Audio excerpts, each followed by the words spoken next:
بسم اللہ الرحمن الرحیم۔ ناظرین اور ناظرات، ایک بار پھر ہم آپ کا استقبال کرتے ہیں پروگرام مذہب حقہ میں، اور آپ سے گزارش ہے کہ اگر مذہب حقہ سے ریلیٹڈ کوئی بھی سوال ہو، کوئی بھی شبہ ہو، کوئی بھی اعتراض ہو کسی کو، تو وہ بسم اللہ کرے، آئے اور آ کر سوال کرے۔ انشاءاللہ ہم ان کی خدمت میں حاضر ہیں۔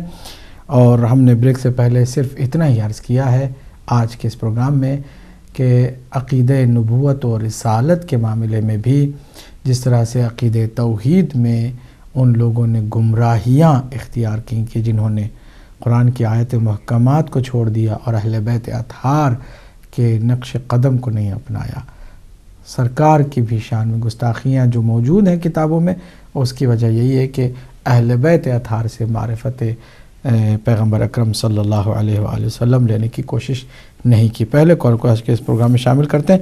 السلام علیکم ورحمۃ اللہ۔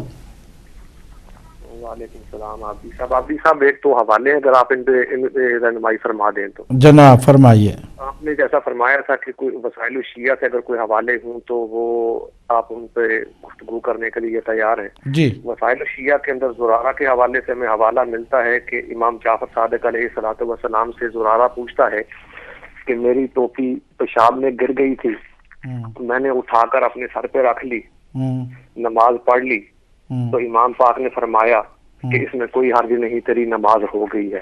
اگر حوالہ آپ کو چاہیے تو وہ بھی انشاءاللہ آپ کی خدمت میں فقیر پیش کرنے کے لیے تیار ہیں۔ ٹھیک ہے، وسائل الشیعہ کی جلد دوم کے اندر کتاب و طہارت کے اندر حوالہ موجود ہے۔ ٹھیک ہے۔ دوسرا آپ کی خدمت میں گزارش یہ ہے، جیسے آپ نے فرمایا کہ بخاری کے اندر اور دوسری کتابوں کے اندر جو سرکار کی شان میں گستاخانہ باتیں موجود ہیں، تو اگر وہی باتیں اگر آپ کے بزرگوں نے درج کی ہیں اپنی کتابوں کے اندر، تو کیا انہوں نے بھی کفر کیا ہے؟ آپ اس میں گفتگو فرمائیں۔ اور دوسرا آپ کی خدمت میں گزارش یہ ہے کہ میں صرف یہاں پہ عربی کی عبارت پڑھوں گا، اگر آپ مناسب سمجھے تو آپ ترجمہ فرما دیں، میں ترجمہ نہیں کروں گا۔ رجال کشی کے اندر زرارہ کے حوالے سے حوالہ موجود ہے، اور اس کی تشریح جو ہے تنقیح المقال فی علم رجال کے اندر مجتہد کبیر علامہ مامکانی نے لکھی ہے۔ زرارہ فرماتا ہے قال واللہ لو حدثت بكل ما سمعته من ابی عبداللہ علیہ السلام لن تفحت ذکور الرجال عن الخشب۔ وہ کون سے راز تھے اگر زرارہ ہمیں بتاتا تو ہم اس حالت میں ہو جاتے، لن تفحت ذکور الرجال عن الخشب۔ اگر آپ مناسب سمجھیں تو اس کا ترجمہ کر دیں۔ میں ترجمہ اس لیے نہیں کرتا کہ میری مائیں بہنیں گھروں کے اندر بیٹھی موجود ہیں، اور میں ان کی عزت کو ملحوظ خاطر رکھتے ہوئے ان الفاظ کے میں ترجمہ نہیں کرتا۔ آپ ان کا بھی ہماری رہنمائی فرما دے کہ وہ کون سے راز تھے کہ جو امام جعفر صادق علیہ الصلوۃ والسلام نے زرارہ کو بتائے۔ زرارہ اگر ہمیں بتاتا تو ہماری یہ حالت ہو جاتی۔ دعا میں یاد رکھنا۔ السلام علیکم۔ ٹھیک ہے، بہت شکریہ پرویز صاحب، آپ نے آج بڑے اچھے انداز میں سوالات رکھے، اور بہت اچھے سوالات ہیں۔ ہم چاہتے ہیں ایسے سوالات ہوں، آئیں پیار سے بات کریں، اور پیار اور اخلاق اور خلوص کی بنیاد پر سیکھنے سکھانے کے لیے ہو تو واقعاً مفید ہوگا آپ کا سوال، دوسروں کے لیے بھی اور ہمارے لیے بھی۔ اگلے کال کو شامل کرتے ہیں اگر کوئی کالر ہیں تو۔ چلیے، جب تک کہ کال نہیں آتی، پیٹر برو سے پرویز صاحب نے وسائل الشیعہ کا حوالہ دیا۔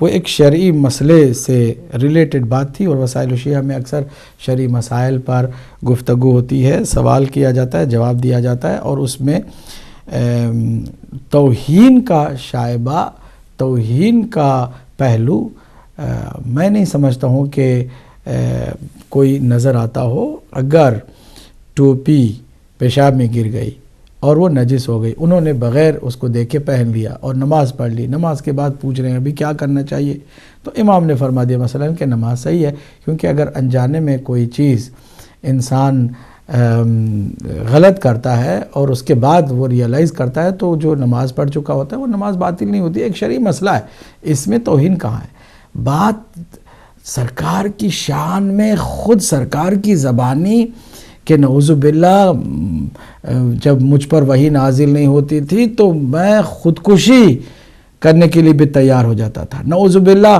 کاندھے پر نبی مکرم حضرت ام المؤمنین عائشہ کو بٹھاتے ہیں اور ناچ گانا دکھاتے ہیں، خود بھی اس پہ لگے ہوئے ہیں، اور یہ شیطانی حرکت بھی بعد میں خود کہتے ہیں کہ جب حضرت عمر آئے تو اس نے دف بجانا چھوڑ دیا، اس نے اپنے مقد کے نیچے رکھ کے وہ بیٹھ گئی. پوچھا کہ کیوں نہیں کرتی ہو, کیوں نہیں بجاتی ہو؟ تو کہا کہ دیکھتے نہیں ہیں حضرت عمر آ گئے ہیں. تو سرکار فرماتے ہیں کہ ہاں عمر جب آ جاتے ہیں تو شیطان بھاگ جاتا ہے. تو کیا وہ شیطان حضرت عمر سے تو گھبراتا ہے اور سرکار دو عالم صلی اللہ علیہ وآلہ وسلم کی موجودگی میں اپنا پورا اثر دکھاتا ہے, اور اس کا اثر نعوذ باللہ نبی مکرم پر بھی ہو جاتا ہے اور ام المومنین عائشہ پر بھی ہو جاتا ہے. یہ جو توہین آمیز باتیں ہیں یہ کتابوں میں موجود ہیں. اس سے براعت کریں, اس سے بیزار ہوں, اس سے توبہ کریں کہ اگر ہم نے سپورٹ کیا بخاری کو, اگر ہم نے اس طرح کی کتابیں لکھنے والوں کو سپورٹ کیا اور وہ کتابیں آج بھی موجود ہیں اور صحیح کتاب کے طور پر, صحیح حدیث کے طور پر موجود ہیں, تو پھر یہ ہے توہین کی طرف سپورٹ کرنا, حمایت کرنا. آپ نے دوسرا جو سوال کیا بہت عمدہ ہے کہ کیا اگر اس طرح کی باتیں شیعہ کتابوں میں کسی نے نقل کر دی ہیں تو ان کو بھی آپ اسی طرح لتاڑیں گے؟ یقیناً اگر کوئی بھی شیعہ چاہے کسی بھی زمانے کا ہو اس طرح کی اسرائیلیات کو صحیح مانے گا تو ہم بھی, شیعہ ہو سنی ہو, ہمارے نزدیک صرف ایک بات ہے کہ ناموس رسالت پر جس کسی نے بھی شک کیا, اہمیت گھٹانے کی کوشش کی, فضیلت گھٹانے کی کوشش کی, وہ ہم میں سے نہیں ہے. سیدھی بات ہے. یہاں پر کوئی فرقہ پرستی کے لیے ہم بیٹھے نہیں ہیں, ہم حق کی طرف بلا رہے ہیں, مذہب حقہ کی بات کر رہے ہیں, کوئی بھی فرق نہیں پڑتا ہمیں. لیکن اگر کسی شیعہ عالم نے کفریہ باتوں کو نقل کیا ہو یہ کہہ کر کہ فلاں کتاب میں اہل سنت کی یا بخاری میں ایسا لکھا ہوا ہے, یا ایک روایت ضعیف اس طرح کی بھی آئی ہے, اور نقل کفر کر دینے سے وہ خود جو ہے کفر کے قائل نہیں ہو جاتے ہیں. جیسے میں بھی بتا رہا ہوں بخاری میں یہ ہے, یہ ہے, یہ, اس کا مطلب ہے کہ میں ساری باتوں کو مانتا ہوں؟ نہیں ہے. تو جب میں بتاتا ہوں, علماء لکھتے ہیں, تو لکھنے میں اور بتانے میں کوئی فرق نہیں اگر کسی سے نقل کرے. ہاں اگر کوئی اصرار کرے, کوئی بھی عالم دین ہو, مجھے ایک کی بھی مثال لا کے دیں کہ فلاں شیعہ عالم نے اس طرح کی توہین آمیز بات کہ جو بخاری میں موجود ہے لکھا اور لکھ کر کے اس کی تصدیق کی اور کہا کہ وہ صحیح ہے, ہمیں بتائیں, ہم فوراً اظہار برات کریں گے. ہمارے نزدیک جناب ہم نہ شخصیت پرستی کے قائل ہیں, نہ فرقہ پرستی کے قائل ہیں, نہ ہم کتاب پرستی کے قائل ہیں. ہمارے ہاں اسی لیے بنیادی طور پر یہ کہہ دیا گیا کہ قرآن مجید اور نہج البلاغہ اور صحیف سجادیہ کے علاوہ کسی کتاب کو بھی ہم 100% صحیح نہیں کہہ سکتے ہیں. بعض نے تو نہج البلاغہ کے لیے بھی کہا ہے کہ 100%, اس کے لیے بھی ہم نہیں کہہ سکتے کہ 100% صحیح ہے. ہمارے ہاں تو بڑی احتیاط برتی جاتی ہے. دوسری طرف کیا ہے کہ بس ایک دفعہ کہہ دیا صحیح ہے, اب اس پر جناب کچھ بھی ہو جائے دفاع کرو, بالکل صحیح ہے, بخاری میں آ گئے تو پھر غلط ہو ہی نہیں سکتا. یہ جو اندھا پن ہے اس کو دور کیا جائے, ہمارے لیے کوئی مسئلہ ہی نہیں ہے. کبھی بھی کسی بھی وقت آپ لے کر آئیں, کہیں سے بھی لے کر آئیں, اگر غلط بات ہے کوئی بھی کرے ہم اس کو غلط کہتے ہیں. ہمارے علماء نے ہمیں یہی سکھایا ہے, اور ہمارے ہاں مذہب حقہ میں, مذہب اہل بیت میں یہی تعلیم دی جاتی ہے کہ یہ نہ دیکھو کہ کون کہہ رہا ہے, اپنا کہہ رہا ہے یا پرایا کہہ رہا ہے, دیکھو کہ کیا کہہ رہا ہے. صحیح کہہ رہا ہے تو اس کو اپنا ہو, چاہے دشمن ہی کیوں نہ کہتا ہو, اور اگر غلط کہہ رہا ہے چاہے اپنا ہی کیوں نہ ہو اسے ٹھکرا دو. یہی وہ معیار ہے جس پر ہم پوری دنیا کو لانا چاہتے ہیں, انکلوڈنگ ہمارے بھائی پرویز کو بھی. اگلے کال کو بھی شامل کرتے ہیں, پھر باقی باتوں کو آگے ہم عرض کریں گے. جی السلام علیکم ورحمۃ اللہ. وعلیکم السلام ورحمۃ اللہ وبرکاتہ. جناب سید علی جان شاہ صاحب فرمائیے. مزاج شریف کیسے ہیں سرکار؟ الحمدللہ فرمائیے. سرکار مومن یہ کہا جاتا ہے کہ جیسے سورہ بقرہ کی یہ آیت مبارکہ ہے کہ اے رسول آپ پر لازم ہے ان کو ڈرائیں یا نہ ڈرائیں یہ ایمان نہیں لائیں گے. تو دوسرا یہ حدیث سرکار کی کہ 73 فرقے ہوں گے, ان میں سے ایک جو ہے وہ ناجی ہے. تو کہا یہ جاتا ہے کہ جب قرآن پاک میں اللہ نے فرما دیا کہ ایمان نہیں لائیں گے, اور سرکار نے بھی فرما دیا کہ 73 فرقے ہوں گے, اللہ بھی سچا اور رسول بھی سچا, دونوں سچی صادق ہستیوں نے جب کہہ دیا تو پھر وہی ہوگا جو انہوں نے کہہ دیا. تو اس کا اصل مفہوم کیا ہے کہ وہ ایمان نہیں لائیں گے چاہے ڈراؤ یا نہ ڈراؤ, اور سرکار کا یہ فرمانا کہ 73 فرقے ہوں گے, سرکار کس مدعا میں یہ فرما رہے ہیں. اور دوسرا واقعہ جو واقعہ افق یا افق جس کو کہا جاتا ہے کہ ام المومنین پیچھے رہ گئی تھی. تو اگر کوئی غیر مسلم مسلمانوں سے اتنا سا سوال کر لے کہ آپ تو اپنے رسول کی اتنی تعریفیں کرتے ہیں, وہ تو نعوذ باللہ, اللہ مجھے معاف کرے کہ اچھے شوہر بھی ثابت نہیں ہوتے کہ اپنی بیوی پیچھے رہ گئی تو ان کو پتہ بھی نہیں چلا, تو مسلمانوں کے پاس اس کا کیا جواب ہوگا؟ ٹھیک, شکریہ جی. جزاک اللہ, بہت شکریہ آپ کا, اللہ آپ کو سلامت رکھے. جو بھی سوال ہوگا چاہے کیسا بھی ہو, ہم اس کو انٹرٹین کریں, جواب دینے کی ہم کوشش کرتے ہیں. اس کو بھی آپ بے طرف ہو کر تھوڑا سا تعصب کی عینک اتار کر کے دیکھیں اور سمجھیں اور سنیں, تاکہ حق واضح ہو آپ کے نزدیک بھی, ہمارے نزدیک بھی, اور باطل بھی واضح ہو ہمارے نزدیک آپ کے نزدیک. اگلے کال کو شامل کرتے ہیں. جی السلام علیکم ورحمۃ اللہ. وعلیکم السلام ورحمۃ اللہ. جناب آپ کا مقصود فرمائیے. چلو, میرے ایک دوست ہیں, انہوں نے بڑے شوق اشتیاق سے مجھے حکم دیا کہ میں اپنی کتاب انہیں پیش کروں. میں نے ایک کتاب سیدہ فاطمہ سلام اللہ علیہ ان کو دی. تو 2-3 مہینے کے بعد آپ پوچھا, میں نے وجہ کیا پسند آئی, تو فرماتے جی میں نے نہیں پڑھی. وہ ایک عالم صاحب نے دیکھی تھی, مولوی صاحب نے, تو کہتے یہ کسی شیعہ نے صرف حضور کی ایک ہی بیٹی ثابت کرنے کے لیے لکھی ہے. تو بات کرتے کرتے وہ کہتے ہیں کہ جی کیا آپ نہیں مانتے کہ حضرت عثمان ذوالنورین تھے, ان کے گھر 2 بیٹیاں تھیں رسول کی. میں نے کہا وہ رسول کیا تھے جو اپنی بیٹیاں کفر کے ٹھیکیداروں سے بیاہ کے دیتے تھے؟ پھر وہ حضرت ابو طالب علیہ السلام کے ایمان پر اترایا. فرماتے ہیں میں نے کتاب تو نہیں پڑھی, بخاری پڑھتا ہوں ان دنوں میں. تو میں نے کہا جی آپ, تو وہ کہتے ہیں کہ جی حضرت ابو طالب کا ایمان ثابت نہیں ہے.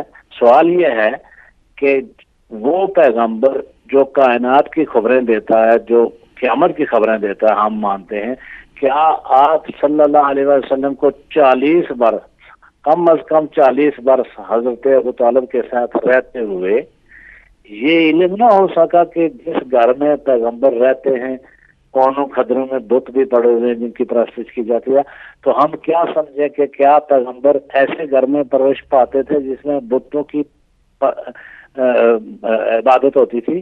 استغفر اللہ, کیا یہ انصاف ہے؟ کیا ہم نبی کریم کو ان کا مقام سمجھتے ہیں؟ بہت مہربانی.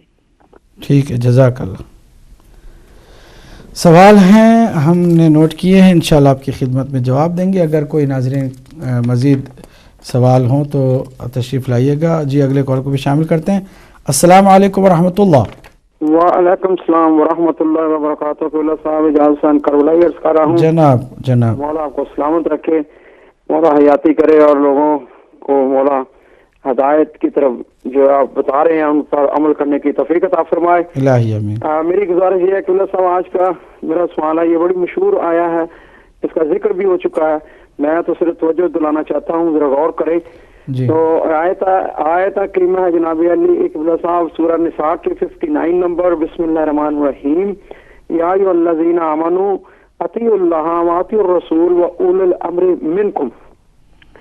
اور اس کا ترجمہ یہ ہے اشرف علی تھانوی صاحب کا کہ اے ایمان لانے والو, تم اللہ کا کہنا مانو اور رسول کا کہنا مانو, اور تم میں جو لوگ اہل حکومت ہیں ان کا کہنا مانو, اور اللہ کی اطاعت کے اور رسول کی اطاعت کے بعد اہل جو حکومت ہیں ان کا کہنا مانا جائے.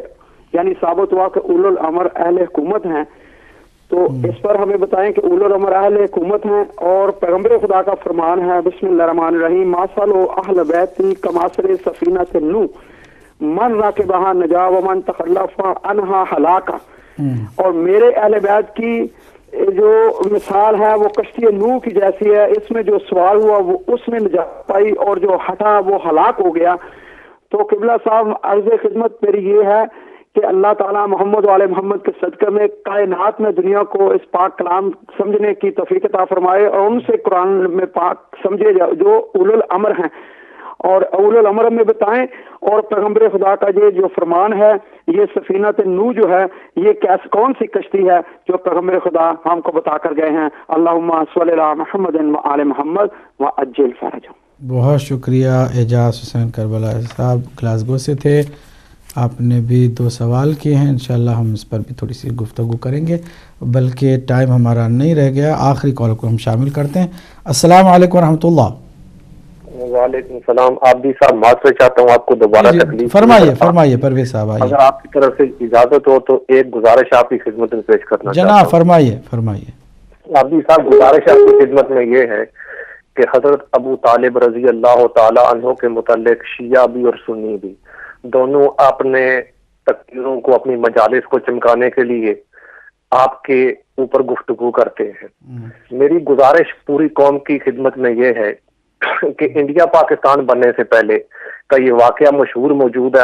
پاکستان کے اندر شہر گجرانوالا ہے، وہاں پہ ایک ہندو شاعر رہتا تھا اور وہ سرکار کی نعتیں لکھا کرتا تھا، اور جب بھی وہ سرکار کی نعتیں لکھتا تو سرکار کی شان اعلیٰ سے اعلیٰ بیان کر کے وہ بیان کیا کرتا تھا. ہندو نے اسے کہا کہ تو ہندو ہو کر تو محمد مصطفیٰ کی تو نعتیں لکھتا ہے، تو نے ہماری ناک کاٹ دی ہے. اس نے کہا میری مجبوری یہ ہے، مجھے محمد مصطفیٰ سے عشق ہو گیا ہے.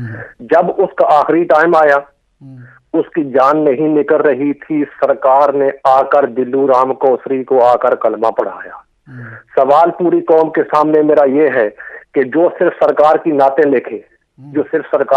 لکھے سرکار اس سے جہنم جانے نہیں دیتے. سرکار نے فرمایا دلو رام تو جلدی کر، میرا کلمہ پڑھ لے ملک الموت کے آنے سے پہلے، اور میں یہ نہیں چاہتا کہ میرا نعت خان جہنم جائے. اگر نعت خان کو سرکار جہنم نہیں جانے دیتے تو سرکار کا چچا کبھی جہنم نہیں جا سکتا. اور پوری قوم کے سامنے میرا سوال یہ ہے کہ امام ابو طالب کے اوپر شیعہ بھی گفتگو کرتے ہیں، سنی بھی کرتے ہیں. ابو طالب کے متعلق ایک واقعہ مجھے دکھا دو کہ ابو طالب نے کسی بت کے سامنے سجدہ کیا ہو. پوری دنیا کے لیے میرا چیلنج ہے، شیعہ کے لیے، سنی کے لیے بھی. کہیں سے مجھے یہ حوالہ دکھاؤ کہ ابو طالب نے کسی بت کے سامنے سجدہ کیا ہے. ایمان کی بات بعد میں کرنا، دعاؤں میں یاد رکھنا. جزاک اللہ پرویز صاحب، بہت عمدہ. اور یہی میں چاہتا ہوں کہ حقائق جو ہے کہیں سے بھی ہمیں ملیں، ہم ان کو اپریشیٹ بھی کریں. ہم آپ کے حق میں بھی دعا گو ہیں کہ اللہ سبحانہ تعالیٰ مزید حقائق آپ کے سامنے اللہ سبحانہ تعالیٰ کھولے اور آپ کی نگاہوں میں بصیرت کا نور بھر دے. اور یقیناً آپ نے بہت عمدہ گفتگو فرمائی. میں بھی مقصود حسین سید صاحب کے سوال پر یہی کہنے جا رہا تھا کہ ضعیف سے ضعیف روایت میں بھی یہ ثابت نہیں ہے کہ حضرت ابو طالب نے کسی بھی وقت بدھ کے سامنے اپنا سر جھکایا ہو. یہ اور بات ہے کہ ایک جعلی انسان نے ایک بنو امیہ کے سربراہ معاویہ ابن سفیان کی اشرفیوں کو لے کر سب سے پہلے بات کہی کہ سرکار کلمہ پڑھانا چاہتے تھے. آخری وقت میں نعوذ باللہ ان کے جو سب سے بڑے محسن بلکہ مربی، نبوت و رسالت کے نگہبان، پاسدار، محافظ، وہ حضرت ابو طالب نعوذ باللہ انہوں نے کلمہ پڑھنے سے انکار کیا. یہ کلمہ نہیں پڑھا، اس پر بنو امیہ کا زور تھا، جس کی وجہ سے بعض لوگ ایمان ابو طالب پر انگلی اٹھانے کی جسارت کرتے ہیں. ورنہ دنیا میں واقع جیسے ہمارے پرویز بھائی نے بھی کہا کہ ایک ضعیف روایت بھی ایسی موجود نہیں ہے کہ جو یہ ثابت کرے کہ حضرت ابو طالب نے اپنے گھر میں کوئی بت رکھا ہو یا خود کہیں کسی بت کے سامنے اپنے سر کو جھکایا ہو. بہت عمدہ، اللہ آپ کو جزائے خیر دے. میں زیادہ کالز نہیں لے سکوں گا چونکہ ٹائم ہمارے پاس نہیں ہے. آگے بڑھتے ہیں. ہم نے پرویز صاحب کی خدمت میں یہ گزارش کی کہ یہ ہمارا موقف ہونا چاہیے میرے بھائی کہ جو غلط ہے اس کو غلط مانے، چاہے کہیں سے بھی وہ غلط آئے، چاہے بخاری میں ہو، چاہے مسلم میں ہو، چاہے کسی اور کتاب میں ہو، فرق نہیں پڑتا. اگر کوئی شخصیت سرکار کی شان میں گستاخی کو مان کر چلے، اس شخصیت کو ہم زیرو کر دیں، ہم کرتے ہیں، ہمیں کوئی پرواہ نہیں ہے. ہمارے شیعوں میں بھی کچھ ایسے آ گئے تھے اور کالی بھیڑوں کا ہم نے بھرپور مقابلہ بھی کیا ہے. اور آج بھی ہم یہ کہتے ہیں کہ جو بھی گمراہ ہوگا، چاہے کسی بھی مسلک کا ہوگا، وہ گمراہ ہے. ہم مسلک کی طرفداری میں نہیں بیٹھے ہیں، نہ ہم کسی شخصیت یا کتاب کی طرفداری میں بیٹھے ہیں. ہم سرکار کی ناموس کو سب سے اعلیٰ درجہ دے کر کے عقیدتاً یہ کہتے ہیں کہ جو بھی سرکار کی شان میں گستاخی ہو وہ ہمارے لیے قابل قبول نہیں ہے. میں چاہتا ہوں آپ بھی اسی نظریے کو لے کر چلیں. یہ نہیں کہ آپ بخاری کا دفاع کرنا شروع کر دیں یا کسی اور کتاب کا دفاع کرنا شروع کر دیں. جہاں کہیں بھی ہو، آپ نے پوچھا نا کہ کیا آپ کی کتاب، اگر کوئی آپ ثابت کر دے کہ کسی عالم نے تصدیق کی ہو کہ ہاں جی فلاں جو بخاری میں توہین ہوئی ہے سرکار دو عالم کی، ہم بھی اس کو مانتے ہیں کہ وہ صحیح ہے. اگر کوئی کہتا ہے بتائیں، ہم اس کو بھی ہرگز اسی طرح قابل مذمت سمجھتے ہیں جس طرح بخاری یا کسی اور کتاب کو قابل مذمت سمجھتے ہیں۔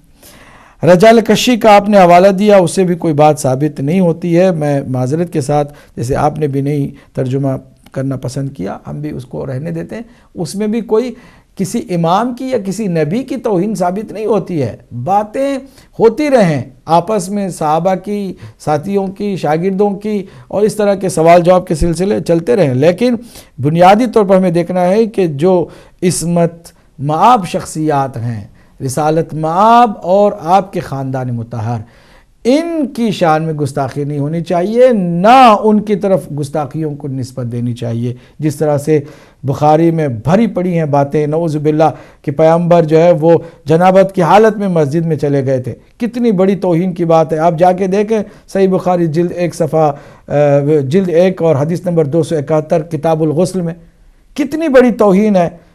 یہ کوئی معمولی توہین نہیں ہے جو کر دی جاتی ہے۔ یا اسی طرح نماز بھول جاتے تھے، اگر پیغمبر جو بانی صلاۃ ہے، جان روح صلاۃ ہے، وہ اگر بھولتا رہتا ہے تو پھر ہمارا کیا ہے؟ پھر دنیا میں کوئی بھی انسان گنہگار نہیں ہوگا۔ پھر جہنم کو تو اللہ سبحانہ وتعالیٰ بند ہی کر دے کہ جب نبی کا نعوذ باللہ یہ حال ہے تو پھر امت کا کیا حال ہوگا؟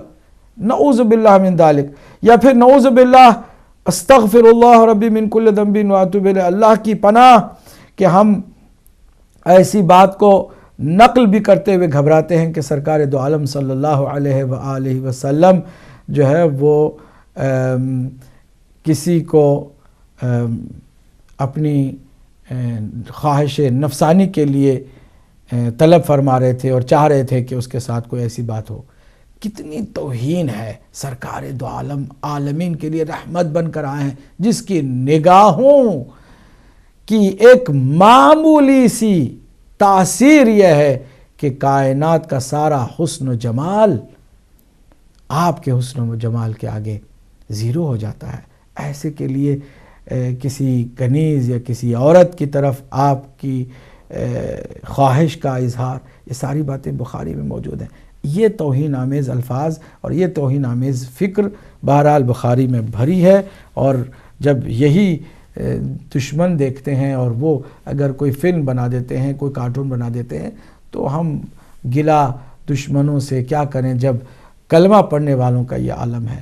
کوئی بھی ہو، مجھے اس کی کوئی ذرہ برابر فکر نہیں، اور میرے جتنے دیکھنے سننے والے ہیں، میرے جو اہل بیت اطہار کے پیروکار ہیں، وہ بھی میری اس آواز پر 100% حامی بھر رہے ہوں گے کہ کوئی بھی ہو، ہمیں فرق نہیں پڑتا ہے، سرکار کی شان میں جو بھی گستاخ ہے ہمارے نزدیک وہ زیرو ہے، اس کی کوئی حیثیت نہیں ہے، چاہے وہ نبی مکرم کی بز میں جا کر توہین کرنے والا ہو، چاہے اس کے بعد حدیثوں کے ذریعے سے توہین کے سلسلے کو بڑھانے والا ہو۔ سید علی جان شاہ صاحب نے لوٹن سے، چونکہ ٹائم تمام ہوا چاہتا ہے، معذرت کے ساتھ جلدی میں بات کو آگے کروں کہ منافقین کے بارے میں جو کہا کہ وہ ایمان نہیں لائیں گے، اللہ نے فرمایا، پھر حضور نے بھی فرمایا 73 فرقے ہوں گے، تو جو کہہ دیا وہ ہو کے رہے گا، تو پھر اس میں ہم کیا کر سکتے ہیں؟ بات یہ ہے کہ ہم کو کسی بھی خبر نے مجبور نہیں کیا ہے، خبر ہے، جیسے ایک استاد جو اچھی طرح سے جانتا ہے ایک شاگرد کو، وہ پہلے ہی خبر دیتا ہے کہ مجھے پتا ہے کہ تم فیل ہو جاؤ گے، تم پاس ہوگے، تمہارے اتنے نمبر ہوں گے، اس کے اپنے ان کی کیفیت کو جانتا ہے۔ اس کا مطلب یہ نہیں کہ جو ایگزام میں فیل ہو وہ کہے کہ آپ نے تو پہلے ہی کہہ دیا تھا کہ فیل ہو جائیں گے تو آپ کی بات صحیح ہونی چاہیے اس لیے میں فیل ہو گیا۔ نہیں، ایسا نہیں ہے، مجبور نہیں کیا ہے خبر نے، استاد کی خبر نے اس کو مجبور نہیں کیا ہے۔ اسی طرح ہمیں کسی نے بھی مجبور نہیں کیا کہ حق کے راستے کو ہم اختیار کریں یا نہ کریں، نہیں، ہمیں آج بھی ہر زمانے میں اختیار حاصل ہے کہ ہم چاہیں تو مذہب حقہ کو اپنائیں، چاہیں تو ضد کر کے انکار کریں۔ تو یہ وہ باتیں ہیں کہ جس میں کوئی جبر والی بات نہیں ہے، زبردستی والی بات نہیں ہے، نہ خبر ہمیں مجبور کرتی ہے۔ اللہ کا علم ہے، نبی مکرم کا علم ہے، وہ سچا علم بھی ہے، لیکن وہ ہمیں مجبور نہیں کر رہا ہے۔ حالات بدل سکتے ہیں تو وہ کہہ دیتے، بدل نہیں بدلتے، کیونکہ ہم لوگ پریکٹیکلی اختیاراً وہی کر رہے ہیں کہ جس کی خبر سرکار نے دی ہے۔ افک افک کی جو بات ہے آپ نے جو پوچھا ہے اس میں جو واقعہ ہے بہرحال قرآن کی آیات سے اور تفاسیر سے ثابت ہے، اور اس میں ہمیں امہات المومنین کی بہرحال اس پاک دامنی پر بھروسہ، یقین اور ایمان رکھنا ہوگا. ہرگز جو ہے کسی طرح کا شبہ اس میں ایجاد نہیں کیا جا سکتا ہے. مقصود حسین سید صاحب نے بھی جو سوال کیا، بہرحال میں پرویز صاحب کی طرح واضح کرتا ہوں کہ ہرگز کوئی بت پرستی کی بات کسی نے نہیں کہی ہے. البتہ کلمہ پڑھا نہیں پڑھا یہ بنو امیہ کے سربراہ اور ہندہ کے بیٹے معاویہ کی کوشش کا نتیجہ ہے کہ سب سے پہلے ایک راوی نے پیسے لے کر کے یہ جھوٹی روایت گڑھی کہ سرکار وہ کلمہ پڑھانا چاہتے ہیں، اور حضرت ابو طالب نعوذ باللہ انہوں نے انکار کیا تھا.